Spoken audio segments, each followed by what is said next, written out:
సంగారెడ్డి జిల్లా ఆత్మల మండలం నస్తీపూర్ గ్రామ శివారులో దారుణ ఘటన చోటు చేసుకుంది. ఓ మహిళను గుర్తు తెలియని దుండగులు పెట్రోల్ పోసి తగులబెట్టారు. స్థానికుల ద్వారా సమాచారం అందుకున్న పోలీసులు సంఘటనా స్థలానికి చేరుకుని పరిశీలిస్తున్నారు. మృతి చెందిన మహిళ వయస్సు 25 నుంచి 30 సంవత్సరాలు ఉంటుందని పోలీసులు తెలిపారు. సంఘటనా స్థలం నుంచి వివరాలను సేకరించి దర్యాప్తు చేస్తున్నట్లు పోలీసులు వెల్లడించారు.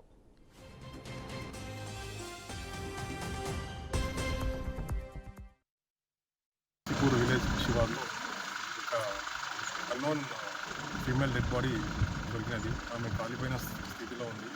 దీనికి సంబంధించిన ఐడెంటిటీ గురించి మనం రిఫర్ చేస్తున్నాము. దీనికి సంబంధించిన ఫోరెన్సిక్స్ మరియు న్యూస్ టీమ్ మరియు డాగ్ స్క్వాడ్ ఇవ్వడం జరిగింది. ఏమైనా మిస్సింగ్ కేసు ఎక్కడైనా నమోదైతే మన హత్నూర పిఎస్కి వచ్చి వెళ్తగలరు. దీనికి సంబంధించిన ఫోటోలు అన్నీ వాట్సాప్ గ్రూప్లో మరియు సోషల్ మీడియాలో పంపడం జరుగుతుంది. దీని ఐడెంటిటీ గురించి మా ప్రయత్నం చేస్తున్నాం.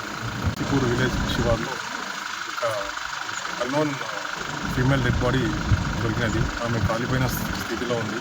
దీనికి సంబంధించిన ఐడెంటిటీ గురించి